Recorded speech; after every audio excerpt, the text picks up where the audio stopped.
Rasulullah Sayyidina Muhammad sallallahu alaihi wasallam wa ashabihi wa azwajihi wa dhurriyyatihi wa ahli baitihi summa ila jami'i tabi'in wa tabi'i tabi'in summa ila jami'il mufassirin wa muhaddisin wa fuqaha sallallahu madadi al-arba'ah khusus ila imamina asy-Syafi'i radhiyallahu anhu summa ila sahibi hadzal kitab al-habib Zain bin Ibrahim bin Zain bin Smith ibn Habib Hasan bin Ahmad bin Muhammad bin Salim bin Kaf Semoga jami'in masyayikhina wa khusus ila syekh Mubagir Ruhina Syekh Muhammad Muhyiddin Salih An-Nabi Syekh Muhammad Musabbah Syekh Muhammad Hasibuddin Al-Suhim Al-Furuhim Semoga ila jami'in asatidina Allahumma ftah alaina futuhal arifin barakatihim Al-Fatihah A'udzu billahi minasyaitonir rajim Bismillahirrahmanirrahim Alhamdulillahi rabbil alamin arrahmanir rahim maliki yaumiddin Iyyaka na'budu wa iyyaka nasta'in ihdinas siratal mustaqim siratal ladzina an'amta 'alaihim ghairil maghdubi 'alaihim waladdallin amin Bismillahirrahmanirrahim Qalu subhanaka la ilma lana illa ma 'allamtana innaka antal alimul hakim Qala rabbi shrah li sadri wa yassir li amri wahlul 'uqdatam min lisani yafqahu qawli. Wa qala al-musannif rahimahullahu ta'ala wa nafa'ana bihi wa bi ulumi fid amin. Bismillahirrahmanirrahim. As-salis utawi kang kaping 3. Hukmu tila iriki iku hukume ngelek itu la yufatiru ora batal apa poso lima syaqqatil ihtirazi krana amrate njaga minhu sangking ibtila uriki bisalah sati syurutin kelawan telu pira-pira syarat. Al awalu utawi kang kawitan ayakuna iku yen to ana apa ariku khalison iku murni ay sofian tegese bersih la mukhtaliton ora campur bi ghairihi kelawan sakliyane ariku falawib tala mongko lamun ngelek sapa saim falawib tala mongko lamun ngelek sapa saim arika ing itu al mukhtalito kang campur binahwi sibhin kelawan umpawane warna au biwairihi utawa liyane sibhin batola mongko batal saumuhu apa posone wong batola mongko batal saumuhu apa posone wong asani utawi syarat kang kaping pindho ayakuna iku yen to ana apa ariku tahiron iku suci la mutanajisan ora kena najis asalisu utawi syarat kang kaping 3 ayakuna iku yen to ana apa ariku min ma'dinihi iku saking gone ariku min ma'dinihi iku saking nggon metune ariku falisanu mongko utawi lisan wal famulan cangkem kuluhu sekabiane fam makdinun iku nggon metune arik utawa nggon iku panggonane ariku walawib tala mongko lamun ngelek sapa wong arika ing itu alladzi kang Wasola kang tumeka apa ariku ila humrati syafatihi maring abange lambene wong batola mongko batal saumuhu apa posone wong arabiu utawi kang kaping 4 hukmu dukhulil ma'i iku hukume mlebune banyu asna al-husli ing dalem tengah-tengahe adus mlebu ila jaufihi maring bolongane wong biduni ta'amudin kelawan tanpa sengaja liso imi maring wong kang poso fihi iku tetep ing dalem hukmu dukhulil ma asna al-husli ila akhirih fihi iku tetep ing dalem hukmu dukhulil ma asna al-husli ila akhirih tafsilun utawi den perinci idza kana ing dalem nalikane ana al-huslu apa adus makmuron iku den perintah bihi apa al-huslu ay masru'an tegese den syariataken fardhon rupane mandi wajib kal husli janabatin kaya adus jinabat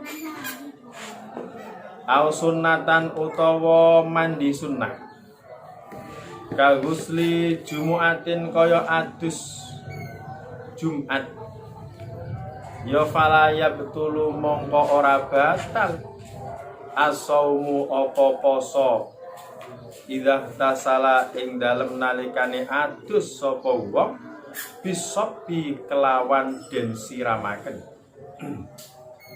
kelawan den tuwangaken waya betululan batal apa as-saum idza tasala ing dalem nalikane adus sapa wong bil inhimasi kelawan nyelem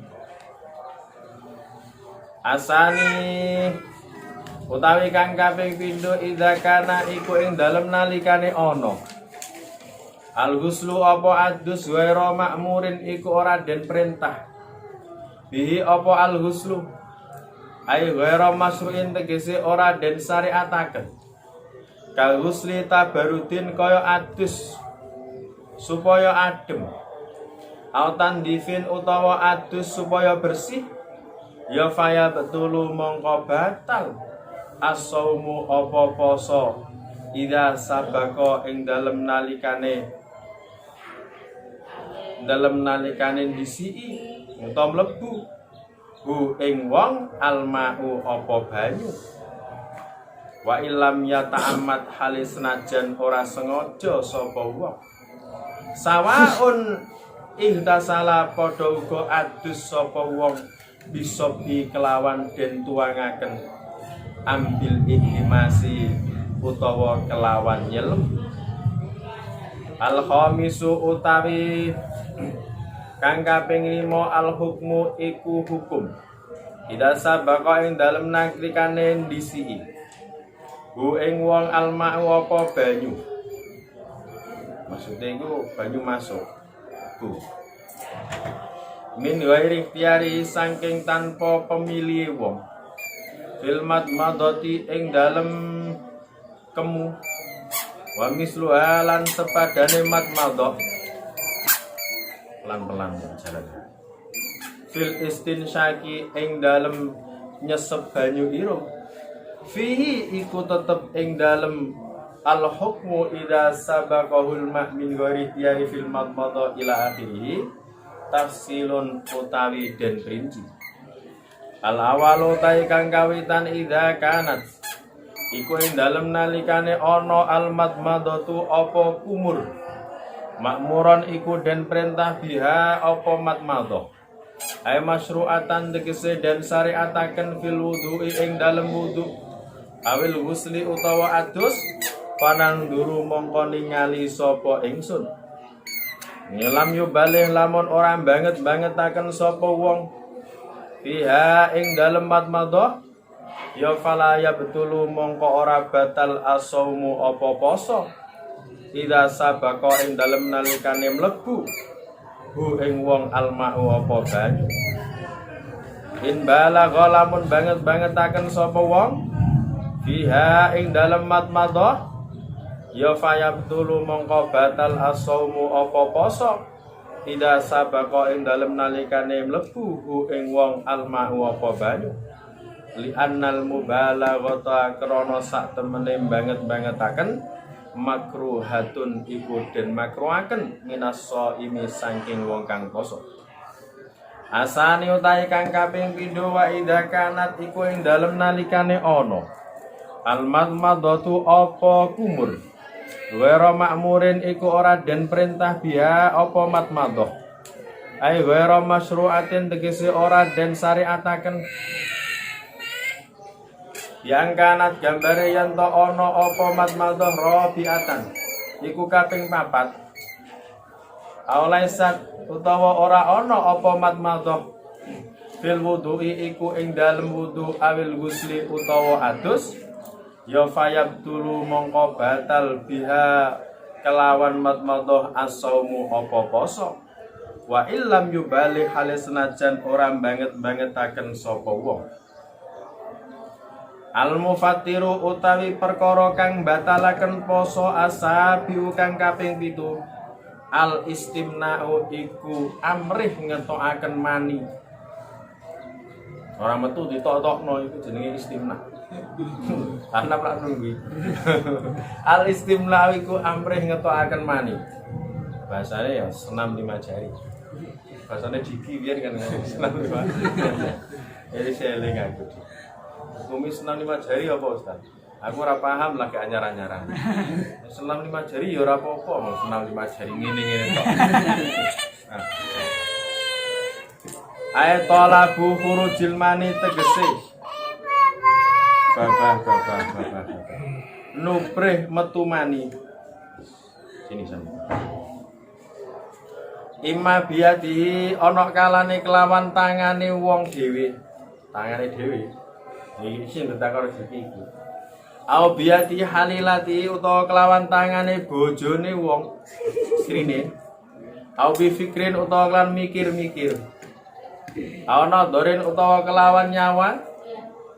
In alima lamun ngerti sapa wong al inzala ing metu mani fihi ma ing dalem fikrin au nadharin. Au bi mudajaatin utawa kelawan kelon. Bahasane iki ngono. Mutajaa iku berarti turu bareng. Turu bareng mutajaa iku maksudnya ya tidur-tiduran bareng mutajaan. Basa kasare ya kelon. Baida angzala yang kuwi nama apa? Baida angzala mongko dalem nalikane metu mani sapa wong fi ihdahadil halati. Ing dalem salah sijine ikilah pira-pira keadaan batala mongko batal saumu apa posone wong wa khulasatu mas'alati khurujil mani utawi wa khulasatu mas'alati khurujil mani utawi kesimpulane masalah metu mani anahu iku sak temene khurujul mani tarotan ing dalem saambalan yuktilu iku batalaken apa khurujul mani wataratan lan ing dalem saambalan layut tilu iku ora batalaken apa khurujul mani bayuk tilu mongko batalaken apa khurujul mani fi halataini ing dalem rong keadaan al awalu tae kang kawitan bil istimna'i iku kelawan istimna amrih metu mani ay talabi khurujul mani tegese amrih tegese nuprih metu mani mutlakon kelawan mutlak bi ayyi kaifiyatin kelawan endi cara cara asani utahi kang kaping pindho wa idza basyara ing dalem nalikane gepok singgol sapa wong imro'atahu ing istrine wong min ghairi hailin saking tanpa aling-aling wala yutilulan ora batalaken apa khurujul mani fi halataini ing dalem rong keadaan al awalu ta'i kang kawitan idza kharaja iku ing dalem nalikane metu apa mani min ghairi mubasyaratin saking tanpa gepok singgol kana dorin koyok nyawang wong wedok au fikirin utawa mikir-mikir wong wedok. Asani utawi kang kaping pindho ida kharaja iku dalem nalikane metu apa mani bimubasyaratin kelawan gepok singgol walakin bihailin tetapine kelawan aling-aling. Hukmul qublah utawi hukume ngambung. Terang iki. Kami hukume napa? Bismillahirrahmanirrahim.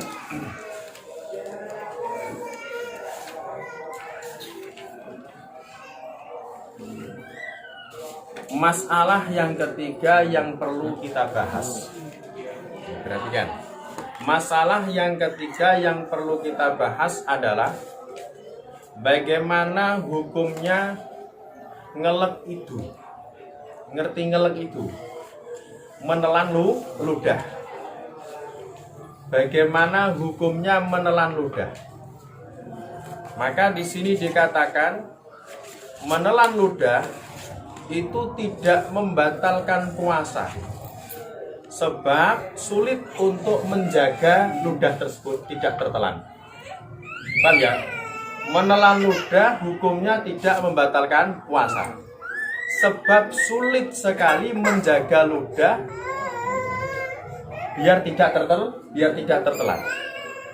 Tapi dengan tiga syarat. Dengan tiga syarat. Tiga syarat kok ini ya. Tiga syarat. Jadi menelan ludah itu tidak batal puasanya dengan tiga syarat. Yang pertama, ludahnya harus bersih, murni ludah, tidak bercampur dengan benda lain, tidak bercampur dengan ote-ote, tidak bercampur dengan sate, tidak bercampur dengan kecap. Paham ya?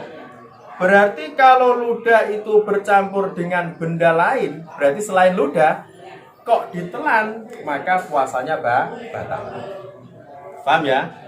Jadi menelan ludah hukumnya tidak membatalkan puasa dengan tiga syarat. Yang pertama syaratnya ludah yang ditelan harus ludahnya murni ludah. Artinya ludah itu tidak bercampur dengan benda lain. Asli ludah. Kok ditelan maka tidak batal puasanya. Paham? Walaupun toh seandainya kamu itu mengumpulkan ludah. Jadi ludah jangan ditelan dulu, dikumpulkan. Kalau sudah penuh baru ditelan. Kodok ngombe segelas. Maka puasanya tidak batal. Yang penting ludah itu tidak bercampur dengan benda lain. Paham ya? Berarti kalau ludah itu bercampur dengan benda lain, bercampur dengan ote-ote gitu, bercampur dengan air, kok ditelan, berarti puasanya batal. Paham ya? Makanya ketika kamu wudhu kemudian berkumur, maka harus diludahkan. Kalau sudah diludahkan kok masih ada terasa dingin, itu hanya terasa, bukan air. Ditelan tidak masalah, karena sudah kita keluarkan. Paham ya? Walaupun toh di sini biasanya masih ada terasa dingin, itu hanya rasa, hanya tom saja. Maka kemudian ludahnya kita telan, labak sabi. Tidak masalah. Paham ya? Nah, ini syarat yang pertama. Ludah ditelan tidak batal asalkan tidak bercampur dengan benda lain. Walaupun toh ludah itu dikumpulkan satu mulut penuh. Gede, mana? Pada ngombe segelas. Maka tidak batal. Itu kalau asli Syarat yang kedua, ayyakuna tahiron la mutanajisan. Ludahnya harus suci. Berarti kalau ludahnya itu bercampur dengan darah, misalkan gusinya berdarah ketika puasa, paham? Ada ludahnya langsung ditelan, maka puasanya batal. Makanya kalau gusinya itu berdarah harus dikumuri terlebih dahulu, paham? Biar nanti ludahnya tidak bercampur dengan darah. Kalau bercampur dengan darah, berarti ludahnya bukan tohir. Kalau bukan tohir, maka ludahnya bisa membatalkan puasa. Karena ludahnya mutanajis. ada darah gusi. Paham ya? Nah, ini ada pendapatnya Imam Ibnu Hajar Al-Haytami di dalam kitab At-Tuhfah. Tuhfah itu sarahnya kitab Minhaj lil Imam An-Nawawi. Beliau mengatakan demikian. Bagi orang yang gusinya itu selalu berdarah. Bagi orang yang gusinya selalu berdarah. Jadi dia sehari itu gusinya berdarah terus. Kumur, setelah selesai kumur, keluar darahnya lagi. Kumur, darahnya lagi keluar. Itu namanya man ubtuliya bidamil lisan. Orang yang diuji oleh Allah dengan darah gusi. Maka kok ada ludah bercampur dengan darah. Yang mana darah di gusi ini setiap dihilangkan keluar lagi, dihilangkan keluar lagi. Kemudian ludahnya ditelan, maka ma'fu, dimaafkan. Itu bagi orang yang gusinya sering berdarah. Paham ya? Ini menurut pendapat Imam Ibnu Hajar di dalam kitab Tuhfah, sarahnya kitab Al-Minhaj miliknya Imam Nawawi radhiyallahu anhu. Paham? Paham ya? Nah, yes. Syarat yang ketiga, ludah ditelan tidak membatalkan puasa. Syaratnya ludah itu harus dari tempatnya. Ludah harus dari tempatnya. Mana tempatnya lidah? Lisan, mulut, semuanya ini tempat lidah. Berarti kalau ada ludah kok berada di mulut, ditelan, maka tidak masalah. Karena dia berada di tempat. Tapi kalau ludah itu sudah tidak berada di tempatnya, misalkan ada orang puasa, ludahnya ditaruh di merahnya bibir, dikeluarkan. Paham ya? Ludahnya sudah nyampe di bibir, disedot lagi, ditelan, maka puasanya batal. Paham? Kenapa? Karena sudah keluar dari tempatnya. Apalagi kalau sudah ditaruh di piring, dikumpulkan di piring, baru disedot, batal puasanya, batal. Paham ya? Paham ya? Itu syaratnya ludah ditelan kembali tidak batal, harus ada 3 syarat. Berarti kalau salah satu dari 3 syarat ini kok ludahnya ditelan, maka puasanya batal. Paham? Taruh ning piring bim itu mutah rasanya. Paham ya? Batal. Masih di dalam mulut tidak masalah dimasukkan, walaupun dikumpulkan baru ditelan. Paham? Nah, masalah yang keempat yang harus kita bahas adalah hukum masuknya air ke dalam telinga atau ke dalam jauh telinga atau hidung atau yang lainnya ketika kita mandi. Bagaimana hukumnya? Biasanya masuk ke telinga, ini umum ya. Bagaimana hukumnya air masuk ke telinga ketika kita mandi? Pas pada waktu itu kita dalam keadaan puasa. Paham? Dalam keadaan puasa. Tapi harus dengan tidak sengaja. Kita mandi, tidak sengaja air masuk. Hukumnya bagaimana? Batal apa enggak puasanya? Paham? Puasanya batal apa tidak? Maka dilihat dulu. Kalau mandinya itu diperintahkan di dalam syariat, seperti mandi junub, mandi besar, hukumnya kan wajib. Misalkan ada orang puasa, pas dia tidur siang mimpi basah, paham? Mimpi ketemu sopo ngono sing hot ngono. Oh, dia keluar spermanya. Maka bangun dia kan harus mandi, paham? Berarti mandinya namanya mandi besar, mandi yang diperintahkan. Paham ya? Karena dia akan menjalankan sholat duhur. Kok mandi hisop, yaitu mandinya dengan cibuk atau pakai kran. Ada air yang masuk ke dalam telinga, maka tidak batal puasanya. Paham? Dengan syarat tidak disengaja. Kalau mandi wajib, mandinya pakai gayung, tapi telinganya dikilikan di sini, ya batal. Itu berarti sengaja memasukkan air ke telinga. Paham? Jadi kalau memasukkan kalau air masuk ke telinga pas waktu mandi wajib, tidak sengaja kita dalam keadaan puasa, maka tidak batal. Paham ya? Mandinya siramkan pakai keran.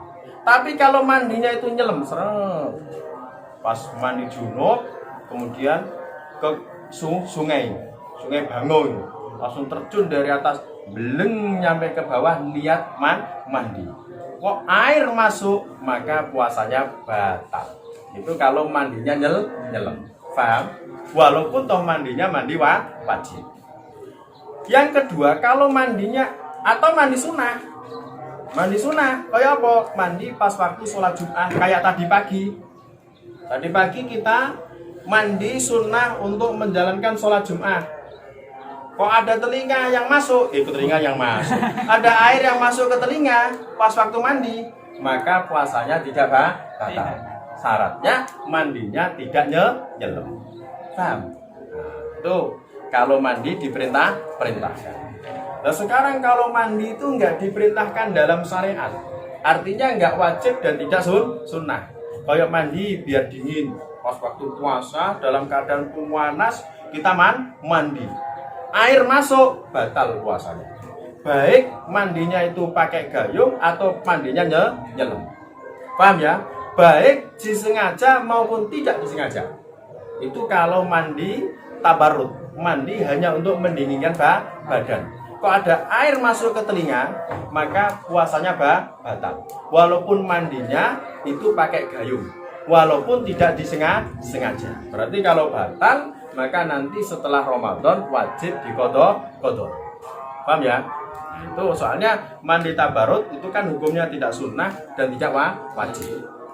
Biar badan dingin itu, biar badan dingin. Atau biar badan bersih kita mandi. Kok ada air yang nyasar ke telinga, maka puasanya batal. Paham? Hukum yang kelima yang harus kita bahas adalah masuknya air tanpa sengaja ketika kumur atau ketika istinsyak. Ketika kumur atau ketika istinsyak. Bagaimana hukumnya air masuk tanpa sengaja masuk ke dalam? Nah, masuk keluar nggak ada. Masuk ke dalam. Ketika kumur, ketika istinsyak, ketika memasukkan air ke hidung tanpa sengaja air masuk. Hukumnya bagaimana? Batal apa enggak puasanya? Maka dilihat dulu. Kalau kumurnya itu diperintah, berarti koyok berkumur ketika wudhu berkumur, hukumnya kan sunnah. Atau pas mau mandi besar kumur dulu, hukumnya kan sunnah. Paham ya? Kalau kumurnya diperintah, baik itu ketika wudhu maupun ketika mandi, maka dilihat. Kalau pas dia memasukkan air ke dalam itu tidak terlalu ke dalam, biasa kumur dikeluarkan, kemudian air kok masuk, maka tidak batal karena tidak terlalu ke dalam. Tapi pas waktu kumur kok air dimasukkan ke dalam, air masuk ke dalam, maka puasanya batal. Paham? Kenapa? Karena terlalu memasukkan air ke dalam ketika kumur, ketika wudhu atau mandi dalam keadaan puasa, itu hukumnya makruh. Paham ya? Hukumnya makruh. Makanya batal kalau ketika kumur, ketika istinsyak terlalu memasukkan air ke dalam. Tapi kalau nggak terlalu ke dalam, kemudian ada air yang masuk, maka tidak masalah. Artinya tidak batal. Berarti rezeki. Yes. Yang kedua, kalau kumurnya itu tidak diperintahkan, berarti kumur yang keempat. Sunnahnya berkumur kan 3 kali. Mana 3 kali? Kok ada orang wudhu kumurnya sampai 4 kali? Masuk ke dalam, walaupun tidak terlalu dimasukkan ke dalam, kok ada air yang masuk, maka batal puasanya. Karena apa? Karena kumurnya tidak diperintahkan. Soalnya kumur itu batasnya sampai di 3, kok dia sampai ke 4 kali. Berarti yang keempat ini nggak diperintahkan. Kok kumur masuk ke dalam, otomatis batal. Baik terlalu dalam maupun tidak. Paham? Yes.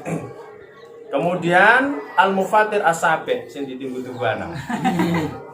Hal yang membatalkan puasa yang ketujuh adalah al-istimna. Sengaja mengeluarkan sperma. Sengaja mengeluarkan sperma. Ada orang puasa di siang hari, dia mengeluarkan sperma dengan tangannya. Berarti batal. Kalau sperma dicepit nganggo pintu itu ya batal. Sengaja. Jadi istimna tolabu khurujil man. Puasanya batal. Atau merintah istrinya. Bodoh.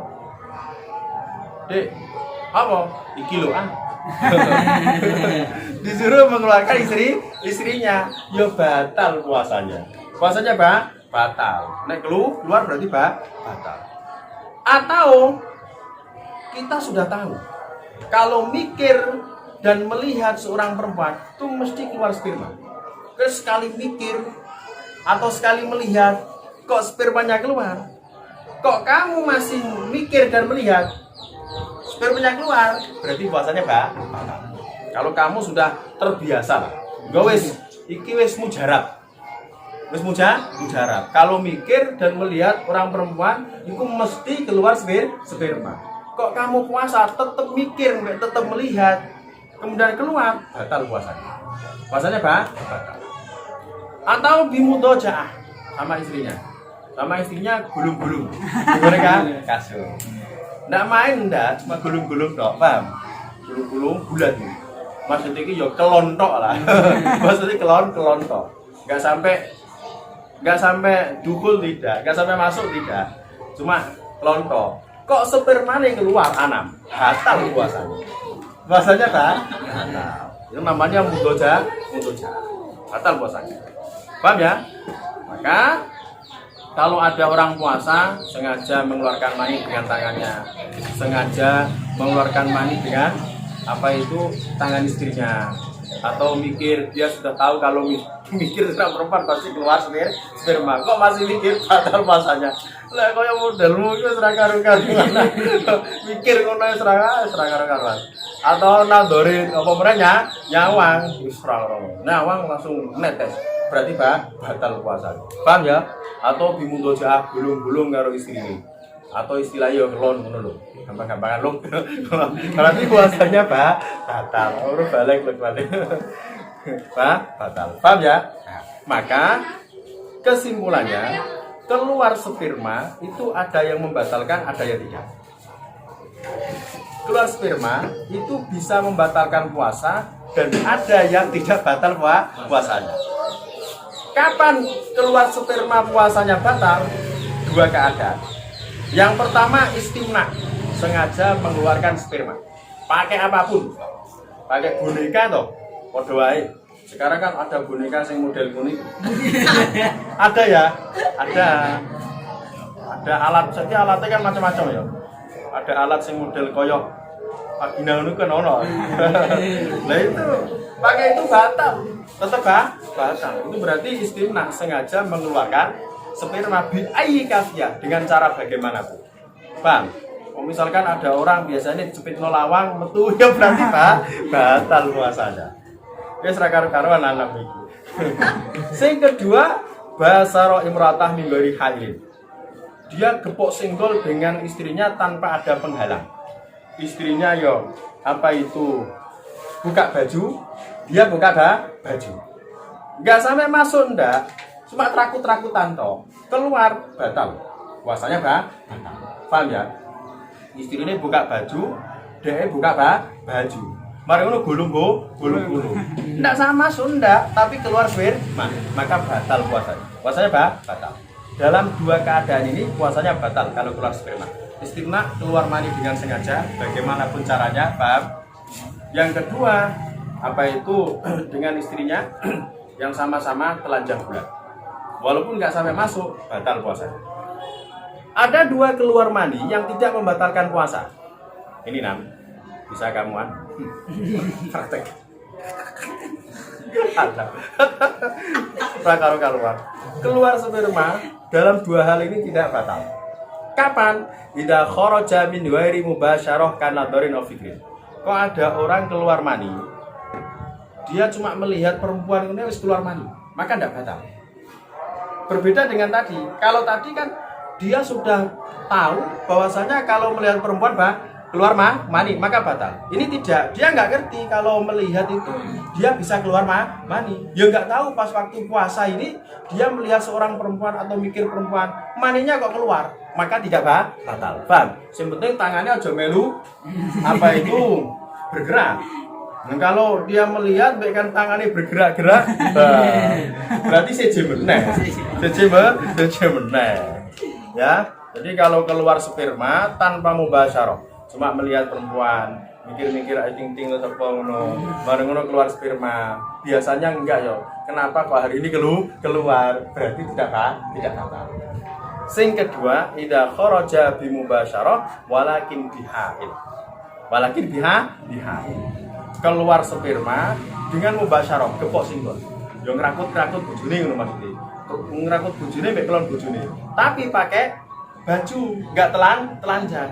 Kok netes bawahnya, maka tidak batal.